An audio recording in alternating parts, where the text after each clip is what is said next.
본론으로 바로 들어가서 오늘 아침 알람은 강준호 비서관 그리고 강선우 후보자 이야기였던 것 같습니다. 이진숙 후보자는 지명 철회고요. 12.3 비상계엄을 옹호했던 취지의 책을 쓴 강준호 대통령실 국민통합비서관은 자진 사퇴. 이재명 정부의 큰 부담이라 판단되는 후보들이 새 정부 뜻에 맞게 계속해서 결정되고 있는데 강선우 여가부 장관 후보자는 오뚜기 같습니다. 논란이 벌어져도 다시 일어나고 또 논란이 있어도 다시 일어나고 있는데 오늘 이재명 대통령이 국회에 청문보고서 재송부를 요청했습니다. 재송부 시간이 지나면 국회 동의 없이 강 후보자를 장관직에 앉힐 수 있다 보니까 그대로 임명을 강행하는 것 아니냐고 이제 생각이 되고 있습니다. 우리 공화당에서도 보도자료를 내셨죠. 강 후보자 지명 철회 강력하게 요구했고요. 만약 이재명 정권이 갑질과 압으로 출세한 강선우 후보자 임명한다면 스스로 갑질 정권임을 인정하는 것이라고 대표님 비난하셨는데요. 좀 더 자세히 이제 목소리 한번 들어볼게요. 민주당에 좀 웃긴 위원회가 하나 있어요. 을지로위원회라고. 을지로위원회. 그래서 이제 을지로위원회가 정권 잡자마자 갑질위원회로 바뀌어야 된다. 네. 갑질의 여가부 장관 후보 강선우에 대한 민주당의 도가 지나친 옹호를 하고 있다. 뭐 국회 보좌관, 보좌진들은 일반 직장인들하고 다르다. 말도 안 되는 소리를 하고 있잖아요. 그래서 보좌진들에 대한 갑질을 하면은 여가부 직원들은 지금 강선우 후보자가 들어올 때 거기에 따르는 갑질을 어떻게 감당할까 걱정이 많을 것 같아요. 특히 제가 국회에 있을 때 여가부 예산이 그 당시에 1,000억이 안 돼서 네. 지금은 뭐 예산이 굉장히 수십 배 늘었지만 그때 1,000억 만들어 주려고 되게 노력을 했던 사람이에요, 제가. 근데 여성가족부라는 게 이재명 정권에서 이번에 인사를 보면서 가장 실망한 게 대한민국의 가장 큰 현안 저출산 고령화, 그다음에 청년 일자리 뭐 이런 부분에 대한 고민이 별로 없는 인사다 이렇게 했는데 여성가족부가 거기에 핵심 부서거든요. 네. 저출산 고령화의 핵심 부서인데 그러한 핵심 부서의 장을 이렇게 갑질하는 사람을 넣어서 한다. 이재명 정권은 그냥 하려고 하는 것 같아요. 그게 이제 보원 인사에 이어서 이제 갑질 인사를 하겠다는 건데 그것은 이제 그냥 밀어붙이기 인사를 하겠다는 거잖아요. 네. 우리 개딸들은 되고 그래도 뭐 개딸 아니고 수박에다가 흔적을 지었던 수박도 안 된다 이런 형태라서 야, 전 그럼 갑질의 인사가 소위 말하는 그 쇄신 인사에는 전혀 맞지 않잖아요. 그래 보면은 인사를 가지고 국민을 마음 아프게 했는데 첫 단추부터 이러니까 방법이 없다. 저는 이진숙 그 교육부 장관이 정교조에서 반대하고 들고 나올 때 사실은 이진숙 장관 붙어있기 힘들겠다. 그런데 우려스러운 것은 이제 교육부 장관을 정교조 출신으로 놓을 가능성이 되게 높아졌어요. 그래 됐을 때에 그 반향도 좀 우리가 고민을 해봐야 된다. 그렇죠. 그런 입장에서 이준수 장관이 뭐 논문 표절하고 뭐 그만두는 거 당연하지만은 그 다음 후속 인사가 오히려 더 심한 사람이 올 가능성이 대단히 높다. 네. 그래서 오늘이라도 제일 좋은 거는 강선우 후보자가 자진 사퇴하는 게 제일 맞고요. 그렇죠. 그런데 안 할 것 같으니까요. 네, 분위기가. 이제 3, 4일 또 재심이 보냈으니까 이재명 정권이 그냥 강선우만큼은 이제 보호 차원이 지났다. 그래서 내려놓는 게 맞다 이래 봅니다. 그 위원님, 그 더불어민주당 문진석 원내 운영 수석 부대표가 한 방송에 나와서 한 발언이 논란인데요. 강선우 후보자 관련해서 보좌관은 의원과 정치 동지다. 너무 가까운 사이니까 사적인 심부름을 거리낌 없이 시키는 경우가 있다. 충분히 사과하지 않았느냐. 발달장애 자녀를 두고 있으니까 누구보다 정책 공감 능력이 있다고 판단하는 것으로 보인다. 이 발언이 굉장히 논란이 되고 있습니다. 그러니까 이것은 조금 피해자, 그러니까 보좌진들에 대한 2차 가해가 조금 될 수 있다는 좀 우려도 나오고 있고요. 같고요. 지금 이제 대표님께서도 말씀하셨지만 계속해서 논란이 좀 뜨거워지고 있는데도 불구하고 자진 사퇴 의사는 뭐 발언은 어디 온데간데도 없고 오히려 임명을 강행할 것 같으니까 이 분위기를 이제 저희가 어떻게 해석을 해야 되는지 좀 궁금하네요. 뭐 그분들이 뭐 보좌진을 동지라고 생각하면 이 동역자라고 그 인식을 해야 되죠.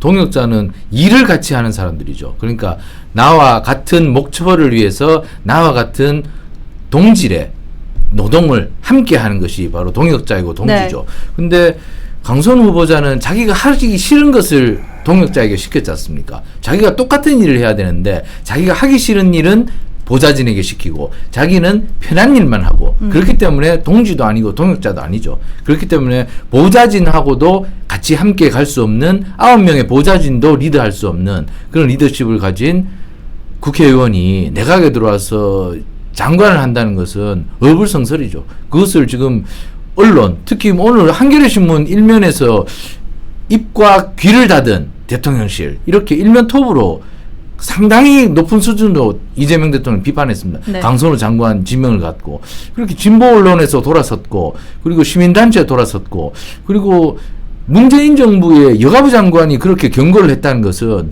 문재인 정부도 지금 이재명 정부를 굉장히 불안하게 본다는 거거든요. 전임 정부의 장관이 그런 식으로 그 후임 정부의 장관 보고 비판하는 것은 사실 저는 못 봤거든요. 근데 이 정도로 나왔다는 것은 강선우는 절대로 안 된다는 것인데 지금 야당이 시원찮고 야당이 서로 사태질하고 싸운다고 야당 없다고 그냥 고속도로에서 혼자 막 내달리고 과속하고 난폭 운전을 이재명 정부가 하는데 이렇게 과속하고 난폭 운전을 하다가 지금 가드레일 받고 막 지금 밖으로 튕겨서 나가고 있습니다. 지금 이게 지금 당장은 나 안전벨트 맸으면 괜찮아 하지만 지금 이게 조금만 더 속도를 내면 정말 크게 다칩니다. 저 이러다가는 이재명 정부가 굉장히 큰 인사사고를 낼 수가 있을 터인데 네. 이게 강선우 후보자가 일파만파를 일으키고 있는데도 대통령이요. 이게 대통령실에 들어가면 이게 IQ가 점점 한 달에 한 100씩 올라가요. 그래서 자기가 굉장히 훌륭한 줄 알고 판단을 잘 못하는데 그래서 지금 판단을 잘 못하는 것 같습니다. 이재명 대통령께서. 근데 이래 신문을 열심히 보시고 자꾸 비판을 겸허하게 들으셔야 되는데 지금 이렇게 가다가 지금 강선우 후보 고 했지 않습니까? 고스톱 치다가 잘못해서 고박을 쓸 수도 있는데 지금 그런 아주 위험한 지경에 빠질 것 같아서 많은 사람들이 걱정을 하고 있는 것 같습니다. 그러니까 왜 이렇게까지 근데 감싸는 거예요? 사실 지금 누가 봐도 사실 아까 말씀하셨지만 한겨레까지 그렇게 비난할 정도면은 지금 국민 여론이 심상치 않다라는 거는 이미 분위기가 감지가 되는 모양새거든요. 그런데까지 왜 이렇게까지 이불이 그렇게 큰 건가요? 제가 아까 말씀드렸죠. 대통령이 실패하는 가장 큰 이유는 날이 갈수록 IQ가 높아진다는 겁니다. IQ를 누가 높이느냐? 측근들이 아첨하고 아부해서 자꾸 높입니다. 이거 맞습니다. 이거 맞습니다. 정말 맞습니다. 최고입니다. 그렇게 하니까 이렇게 되는 거예요. 지금 어제 우상호 정무수석이 설명했지 않습니까? 왜 이렇게 그 대통령께서 고집을 하느냐? 네네. 당에서 강하게 주장을 한다. 그럼 당에서 와서 갈 거 합니까? 대통령님 정말 탁월한 지명이십니다. 정말 이거 정말 그 잘 선택하셨습니다. 이렇게 말씀을 드리니까 대통령 그렇구나. 내가 역시 눈이 높네. 저런 사람들 그 비판하는 거 저 참 이거 수준 낮은 사람들이 비판하는 거야. 당에서 이렇게 잘 판단해서 나의 뜻을 받아들여 주니까 내가 어쩔 수 없네. 이렇게 가는 거지 않습니까? 역대 대통령들이 다 그렇게 아부하고 아첨하는 분들에 휩싸여서 다 실패했습니다. 저는 이재명 대통령이 임기 초반인데 그런 분들의 가머니설에 속아서 그렇게 간다면 결국에는 전임 대통령도 실패 사례로 그대로 가는 거 아닙니까? 조국 장관 계속 고집했다가 문재인 대통령도 결국에는 정권 재창출 못하고 결국 슬픈 결말로 갔지 않습니까? 저는 이재명 대통령도 그런 사례를 잘 보셔야 될 것 같습니다. 사실 그 사과는요, 이제 사과를 많이 했다고 이제 뭐 앞서 이제 말을 했는데 사과는 피해자가 받아들일 때 진정한 사과가 되는 겁니다. 그러니까 더 큰 자리에 올라가면 이제 장관이 되면은 그 갑질이 더 심해지면 심해졌지 좀 나아질 것 같지 않다는 목소리가 굉장히 많은데 우선 어떻게 될지 좀 한번 지켜봐야 될 것 같고요. 오늘 오전 9시 40분이었습니다. 대통령실 긴급 긴급 브리핑에서 이제 강유정 대변인도 강선우 후보자 관련 기자들의 발언에는 조금 말을 아끼는 모습이었는데 강준호 비서관에 대해서만 이제 좀 언급을 많이 했습니다. 우선 강준호 비서관도 얘기해보면 정규재 전 주필이 추천을 했는데 조선일보와의 인터뷰에서 이재명 대통령이 국민통합 차원에서 다른 생각을 가진 일에 쓰고 싶어 하기에 추천을 했는데 만일 강 비서관을 무너뜨리면 다음부터는 이런 실험이 불가능하다라고 하면서 이제 사퇴를 좀 반대했다고 합니다. 하지만 결국엔 사퇴를 했고 이를 두고 이제 대표님 두 가지 해석이 나옵니다. 첫 번째, 이재명 대통령이 이제 국민통합 차원에서의 보수 등용이라고는 하지만 말과 다르게 너무 쉽게 무너뜨렸다. 이게 명분일 뿐이었나? 요 해석 하나가 나오고요. 두 번째는 오히려 보수 인사인 정규재 전 주필은 지난 대선 때 이재명 대통령을 지지하면서 중도 보수 공략 전략에 상당한 도움을 줬던 인물이기 때문에 이렇게 어떻게 보면 본인 사람 챙기긴 이재명 대통령이 나름 배려한 게 자진 사퇴 권유로 나름은 배려를 한 것이다. 요 해석이 두 가지가 이렇게 나옵니다. 어떻게 보세요? 아니면 이것과 또 다른 해석이 있으세요? 우선 강선우 장관 후보자를 추가로 얘기하시면 대통령실에서 역지사지로 지금 이재명 그 대통령이 법인카 서면서 경기도 직원들 불러서 사적인 일을 수도 없이 부부가 했잖아요. 그렇기는 강선우 후보자의 갑질은 아무것도 아니다. 이렇게 생각하고 대통령실에서도 더 깊게 대통령한테 얘기하기 힘들 거예요. 그 정도야 뭐 이렇게 넘기시는 거죠? 나는 그거보다 더 했는데 그래도 내 대통령 됐지 않아 이런 생각을 가질 수 있다. 실제 국민들한테 그 목소리 나오더라고요, 대표님. 왜냐하면 강선우 후보자를 캐면은 갑질을 캐면은 그 보좌관들을 사적인 용도에 썼다고 캐면은 그게 직결되는 게 이재명 대통령 부부 아닌가요? 그런 부분에 있어서는 윗물이 맑아야 아랫물이 맑은데 본인이 그래 해놨는데 강선우를 그냥 갑질 문제 가지고 치기에는 너무 잘못된 궤변이잖아요. 그래서 그렇게 하기에는 좀 부담이 있을 거다 이런 생각이 들고요. 두 번째, 정규재 전 주필이 이래가지고 자리 하나 받으신 것 같은데 본인이 직접 하세요. 그냥 이제 추천하지 마시고 본인 자리 직접 얻어서 그냥 하시지. 뭘 추천해가지고 그 추천하면은 정규재 주필이 그러면 지금 강 비서관이 그런 얘기에 대해서 생각을 못 했을까요? 문재인 정권 멍청하다고 그 옳은 말 한 거잖아요. 문재인 정권 장차관들 다 바보다고 그 틀린 얘기 한 게 아니잖아요. 옳은 말을 했는데 그때는 옳았고 이재명 정권에 들어가니까 안 되더라. 속마음으로는 강준호가 똑바로 얘기했는데 옆에서 자꾸 5.18 문제가 나오고 자꾸 이러니까 어쩔 수 없이 자진 사퇴 방향으로 했지만은 본인 얘기가 문재인 정권에 대한 비판이나 이런 부분이 잘못됐다고 저는 보지 않거든요. 근데 역시 개딸들의 뿌리를 두지 않은 사람들이 쇼에 의해서 한두 사람 보수 인사라고 한두 사람 넣는 거는 쇼입니다. 소위 말하는 보여주기식 인사지, 쇼 인사지. 그것이 진정으로 통합을 하고 그 다음에 국민의 눈높이에서 협치를 하느냐. 아니 협치는 소위 산업통상부 장관 이번에 통상 문제 때문에 합의해 줬잖아요. 그 다음에 행정안전부 장관도 합의해 줬잖아요. 왜 물폭우 때문에. 그런 부분들은 국민의힘이 합의해 줬는데 그러면 최소한도로 협치하겠다는 사람이 국민의힘에서 저렇게 반대하고 야권 내에서도 반대하는 강선우를 굳이 놓을 필요가 뭐 있느냐. 이제 나홀로 그냥 가겠다는 건가. 협치는 거짓말입니다. 협치하고 무슨 국민의 눈높이에 하겠다가 거짓말이고 통합을 위해서 국민 통합을 위해서 보수 인사를 다시 놓겠다. 그것도 거짓말이에요. 아니 말로만 하는 거군요. 말로만 하는 거죠. 그냥 보여주기식. 원래 이재명 정권에 있는 사람들은 다 보여주시기 잘해요. 그런데 역으로 따지면 국민의힘에 있는 사람들 보여주기식조차도 못해. 그게 문제잖아요. 저 사람들은 자기들 권력을 가지면 나눠먹을 줄 알고 좌파들은. 우파들은 권력지만 지가 잘나서 정권 잡은 줄 알아. 지가 잘나서 국회의원 된 줄 알아요. 주변에서 얼마나 그렇게 하기 위해서 고생한가는 전혀 생각 안 해. 그러니까 결국은 좌파들이 저렇게 자기 개딸들 말고 넌 쉽게 내칠 수 있다. 그래서 보수 인사가 뭐 다음에 또 보여주기 식으로 쇼하는 식으로 보수 인사 한 사람 놓는다 해서 무슨 의미가 있습니까? 아무 의미가 없어요. 왜냐하면은 지금 16개 부처 장관 지금 인사청문회 하고 뭐 이랬는데 한 사람이라도 문제 없는 사람이 있으면 한번 얘기를 해봤으면 좋겠어. 한 사람은 부동산 문제, 자녀 문제, 그 다음에 갑질 문제, 뭐 음주 다 있죠. 네. 모든 문제가 다 있어요. 그러니까 그 정인 없는 정인 16명 하는데 정인 7명이야. 저는 인사청문회를 이런 인사청문회 처음 봐요. 16명을 총리부터 장관 인사청문회인데 정인이 다 합쳐서 7명이야.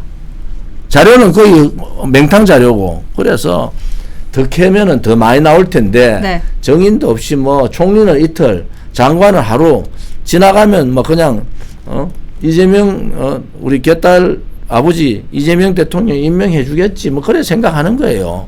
그러니까 이게 올바른 검증도 안 되고 또 야권이나 시민단체에서 뭐라 했어요. 도대체 당신들이 인사를 하면은 인사 원칙이 뭐냐. 인사의 기준이나 원칙을 달라 이래 했잖아요. 아니 대통령실에서 인사의 기준이나 원칙을 안 준 적이 없어요. 그런데 인사 기준 원칙을 거부해 버렸어요. 아니 인사 기준 원칙이 없어. 그러니까 검증하는 사람들도 저 사람이 이재명 정권이 가고자 하는 길이 뭐지? 그거는 결국은 이 시대의 가장 화두인 고령화 저출산 그다음에 경제성장 제로성장 시대 일자리 뭐 이런 부분에 대한 화두를 풀어낼 수 있는 이런 사람들의 인사가 아니었고 그냥 보온 인사, 챙겨주기 인사 혹은 자기 이재명에게 충성하는 인사 뭐 이 정도로 정리할 수 있습니다. 그래서 언론이 말을 안 하고 있는 것도 잘못이지만은 지금 이렇게 인사 검증을 할 필요가 있느냐? 그냥 뭐 인사 대통령 그냥 시키고 인사 검증 절차 없애버리라. 아니 정인도 없고 증거 자료 자료 제출도 안 하는 인사를 해봐야 그냥 인사를 했다는 책임도 야당이 같이 져야 되잖아요. 네. 인사청문회 했으니까. 그런 부분에 있어서는 인사청문회법 이런 부분들을 대폭 수정을 해서 이제 장관 이상 인사할 때는 정인 채택 받아야 된다. 그리고 증거 자료 자료 제출해야 된다. 이런 법들을 좀 바꿀 필요가 있다. 그게 국민의힘이 야당이 해야 되죠. 누가 하겠어요? 지금 여당 된 사람은 앞으로도 인사청문회 계속 할 텐데 그 야당이 그래도 인사청문회법을 바꿔가지고 수정해서 이번에 인사청문회를 보면서 국민의힘에서는 이런 인사청문회법 개정안을 내겠다. 그래 국민들이 공감을 하잖아요. 그런 부분에 있어서 이 실천력이 너무 부족하다 이래 봅니다. 근데 만약에 실천을 하게 되면은 그게 현실적으로 가능할 거라고 보세요? 왜냐면 민주당이 어쨌든 가만히 또 안 있을 것 같으니까요. 민주당이 거부를 하면은 민주당의 목으로도 가잖아요. 그리고 국민들이 정치는 그렇잖아요. 계속 야당은 던지는 겁니다. 목소리를 내고 저끼리 싸울 시간도 없어요. 목소리 내고 계속 던지면은 판단은 국민이 하는 거예요. 그 판단은 다음 지방선거 때, 다음 총선 때 국민의힘은 어쨌든 열심히 하고 좋은 대안도 내고 했는데 민주당 독재를 위해서 하나도 안 받았다. 그래야 책임감을 넘길 수 있잖아요. 지금 가만히 있으면은 그냥 동의해 주는 것밖에 안 되잖아요. 계속 두드려야 된다고 말씀하시는 거죠? 계속 두들기고 저는 광화문에 신문고를 갖다 놓고라도 계속 두들겨야 된다. 그리고 그게 법적으로 받아들이지 않을 거예요. 왜냐하면 입법 독재가 된 상태에서 그래도 차곡차곡 쌓아놓는 겁니다. 국민들은요 안 보는 것 같아도 다 보세요. 그런 부분에 있어서도 국민의힘이 인사청문회를 통해서 개정되어야 할 그러한 법안, 인사청문회법 개정안을 빨리 제출해라. 이렇게 조언해주고 싶습니다. 알겠습니다. 강준호 비서관과 그리고 강선우 후보자에 대해서 지금 정청래 박찬대 의원이 이중잣대로 조금 계속해서 이제 비판을 받고 있는데 우선 정청래 의원 페이스북 띄워주시면 여당 추천 인물은 엄호하고 야당 추천 인사나 보수 측 인사는 부침개 뒤집듯이 이제 논리를 계속해서 뒤집어서 비난하는 이 형국을 어떻게 생각하는지 네티즌들마다 이제 좀 생각이 달랐습니다. 우선 지금 현재 당대표에서는 정청래 의원이 조금 더 우세한 모습인데 이러한 생각을 가진 사람이 만약에 민주당의 이제 당대표가 되면 이게 또 계속해서 연장선으로 내로남불이 될 수 있지 않나. 왜냐하면 보시는 것처럼요. 여성가족부 강선우 곧 장관이 힘내시라. 발달장애 딸을 키우는 엄마의 심정과 사연을 여러 차례 들었다라고 하면서 굉장히 화이팅 이러면서 따뜻한 모습을 좀 보여주는 듯한데 지금 강준호 비서관에 대해서는 아까 앞서 제가 말한 것처럼 부침개 뒤집지 너무 쉽게 뒤집으니까 이런 사람이 민주당 당대표가 되면은 더욱더 분위기가 심해지지 않을까 뭐 이런 얘기가 나옵니다. 그럼 국민들이 우리 조원진 대표님께서 말씀하셨다시피 국민들이 다 보고 있는 거죠. 국민들이 그냥 신문 안 보고 유튜브도 안 보고 그냥 뭐 그 재밌는 드라마나 보고 그냥 빨리 그 집에서 저녁 먹고 잘 것 같지만 사람들이 열심히 본단 말입니다. 아, 지금 야당이 던진 인사청문회 의제에 대해서 네. 여당이나 대통령실을 어떻게 받아들일까 그 반응을 열심히 본단 말입니다. 이게 그러니까 문재인 대통령은 집권한 지 한 달 만에 80%까지 올라갔습니다. 지지율이. 근데 이재명 대통령이 지금 60% 넘었다가 지금 2%인가 3%인가 지금 오히려 빠졌어요. 이 인사청문회 때문에 그렇습니다. 이게 이렇게 되니까 정권 초반부터 약간 흔들릴 조짐이 보이는 거죠. 원래 이게 허니문이 돼야 되는데 국민들께서 뭐 한 3개월이나 6개월은 아유 대통령 뭐 하고 싶은 대로 놔두자 욕하지 말자 이렇게 하는데 워낙 이거 너무 심하게 이렇게 하니까 후보자도 마음에 안 들죠. 후보자를 감싸는 사람들의 논리도 정말 말도 안 되는 논리를 갖고 나오니까 국민들이 생각하죠. 우리는 무슨 바보로 하나. 국민들이 이렇게 기분 나쁜 겁니다. 갑질하는 사람 표절하는 사람 안 된다고 국민들께서 생각을 하시는데 네. 표절은 날리고 갑질은 또 봐줘요. 그거는 결국에 왜 그렇습니까? 이부자리 봐줘서 그런가? 그럼 국민들은 또 생각하죠. 아 저렇게 아첨하는 사람들이나 장관으로 쓰고 그러니까 저분이 자꾸 뭐 대장동 자꾸 다 왔던 거 아닌가? 이렇게 자꾸 리마인드를 하는 거예요. 그렇기 때문에 정권이 흔들릴 수가 있는 겁니다. 그런데도 이 민주당 사람들은 계속 이렇게 가는 거예요. 저는 우상호 정무수석의 발언을 제가 잘 보면 우상호 정무수석이 자기가 직접 말을 안 해요. 아, 이 사람은 이렇게 해서 제가 안고 가겠습니다. 이 말을 안 하고 자꾸 당에 돌려요. 그렇다면 국민들 어떻게 보겠습니까? 그럼 우상호 정무수석은 생각이 다른 것 같네. 당 때문에 끌려가는 것 같네. 그럼 저 사람들 왜 저렇지? 말이 안 맞네. 이렇게 자꾸 보는 거예요. 국민들이 똑똑하기 때문에. 그렇기 때문에 저렇게 언밸런스한 말이 안 맞고 손발이 안 맞는 정부가 얼마나 오래 가겠나. 우리한테 지금 돈을 막 소비 쿠폰을 뿌려주고 있지만 저게 얼마나 계속 가겠나. 지속 가능성 있겠나. 자꾸 의심하는 거예요. 그러다 보면서 국민의힘이 저렇게 지리멸리를 해도 국민의힘 최근 며칠 사이에 지지율이 올랐어요. 왜 그렇습니까? 표절 잘 가려냈죠. 갑질 잘 가려냈죠. 이렇게 하니까 국민의힘 좀 하네? 이렇게 보는 거예요. 국민이 똑똑하기 때문에 국민의힘이 저렇게 잘 지르고 근데 저렇게 여당이 계속 똥볼 차면 이렇게 또 바뀌는 겁니다. 그러니까 야당은 견제를 잘하고 여당은 잘 받아쳐야 되는데 여당이 그 역할을 못하고 야당이 지금 견제를 잘하니까 오히려 바뀌고 있는 거죠. 그러니까 이게 여당은 좀 더 경계를 해야 될 것이고 야당은 좀 더 분발을 해야 됩니다. 야당 서로 헐뜯고 이러면요 분발하기 어렵습니다. 국민의힘이 이번 기회를 정말 호기로 삼아서 제대로 야당다운 야당으로 거듭나길 바랍니다. 알겠습니다. 자, 강선우 후보자 스스로 기억할지 모르겠습니다. 정영애 전 장관 인사청문회 때 굉장히 몰아붙인 걸로 이제 저도 영상을 본 것 같은데 그때 당시에 조금 고압적이었고 굉장히 날카롭고 공격적으로 밀어붙였습니다. 그런데 지금 본인이 인사청문회 자리에서 앉아있을 때는 어떻게 했습니다. 뭐 사과를 했다라고는 하지만 아까 말한 것처럼 사과는 피해자가 정말로 진정 있게 그리고 진심 있게 받아들여야지 사과가 되는 겁니다. 그러니까 아무래도 제 생각에는 강선우 후보자가 장관 후보자가 될지를 몰랐던 것 같습니다. 그래서 이제 의원으로서 굉장히 고압적으로 밀어붙였다가 반대로 이제 본인이 장관 후보자가 돼보면 그때 당시에 정영애 전 장관이 이제 어떤 심경이었는지 뭐 알게 되겠죠. 주제 넘기겠습니다. 그 이재명 대통령 관련해서 이제 여쭤볼 텐데 강원도 홍천군에서 야유회 행사에 참석한 백경현 구리시장이 주민들과 함께한 야유회에서 노래를 부르고 이제 춤을 춰서 동시에 이제 구리시는 집중호우에 따른 홍수 피해로 공무원들이 비상대기 근무 중이었는데 어떻게 이럴 수가 있느냐 이제 좀 논란이 되긴 했습니다. 그런데 이에 대해서 이재명 대통령이 정신이 나간 공직자들에 대해서는 아주 엄히 단속하라고 지시를 했죠. 그런데 이제 사진 하나 좀 보시겠습니다. 자, 어떻게 생각하십니까, 의원님? 바로 여쭐게요. 전날 만찬을 한 건 7월 17일 제헌절 만찬이어서 국회의장하고 원래 예정된 것이죠.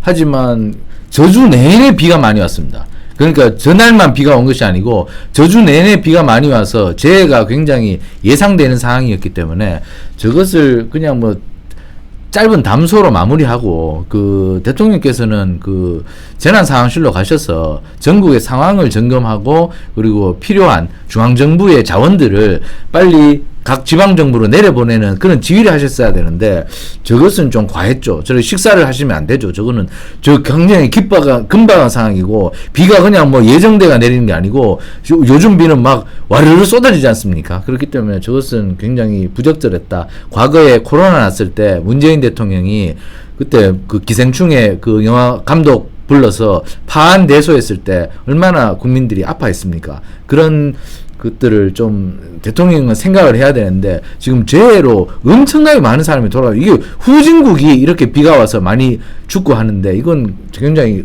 어려운 상황인데 대통령께서도 저것은 부적절했다. 그러면서 지방정부의 수장을 저런 식으로 뭐라고 했으면 안 됩니다. 지방정부의 수장은 민선입니다. 민선. 관선 공직자에 대해서는 대통령께서 뭐 저렇게 꾸중하셔도 되는데 민선에 대해서는 존중하는 게 맞습니다. 대통령께서 좀 언행에 조금 국민들께서 납득할 만한 그러한 좀 언행에 각별한 주의가 좀 필요하다고 생각합니다. 실제로 이제 국민분들 목소리에서 이제 내로남불이라고 계속해서 이제 비난이 좀 쇄도하고 있습니다. 감자전 회동을 두고요. 그리고 또 하나 이제 제가 끝으로 말씀드리면 세종시에서 지난 17일 40대 남성이 나성동 다정교 인근 하천에서 물에 휩쓸려서 실종되는 사건이 발생했는데 경찰이 순환사고를 확인한 18일 오전까지도 세종시 재난안전대책본부가 이를 파악하지 못한 것으로 알려져서 부실 대응 논란이 일었습니다. 대통령실이 지난 20일의 브리핑에서 만일 심각한 공직기강 해이나 잘못이 발견된다면 엄중하게 책임을 묻겠다 이렇게 발언을 했는데 자 세월호 7시간에 난리를 치던 이재명 대통령과 민주당은 대체 왜 세종시 실종 23시간 사건에는 함구하는 것이냐라는 비판이 국민의힘과 그리고 이제 보수 지지자분들한테 나오고 있습니다. 여러분 어떻게 네 대표님 뭐 하실 말씀? 제가 사실은 이번에 광주가 한 500mm 왔거든요. 네. 그다음에 그 산청 쪽은 근 800mm 정도 왔어요. 제가 그 아는 시점에서. 그리고 경북부터 해가지고 폭우가 쏟아졌어요. 모든 4대강에 폭우가 쏟아졌어요. 네, 이번에 역대였죠. 이전 또 지역적 폭우가 막 쏟아졌는데 4대강 없었으면 어떻게 됐을까?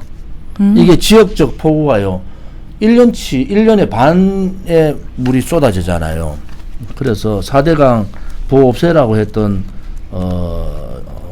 호남 지역 광주 거기에 보호 안 했으면은 어떻게 됐을까요? 500mm 왔으면은. 그래서 제가 말씀드리는 것은 4대강 사업에 대해서 다시 한 번 더 우리가 평가를 다시 해야 된다. 이렇게 아열대 기후로 가면서 지역적 폭우가 막 쏟아지니까 그때 지루지천사까지 못했던 부분이 사실 아쉬운데 지금도 앞으로 이제 기후 변화에 따라서 이 폭우가 지역적 폭우가 막 쏟아지니까 이런 그 4대강 사업에 대한 부분 또 4대강과 맞물려 있는 지루지천 사업에 대해서도 이재명 정권이 좀 신경 써라. 4대강 사업 잘못했다는 인식 이제 좀 바꿔라. 이번에 물 폭탄을 보면서 좀 느낀 점이 있었으면 좋겠어요.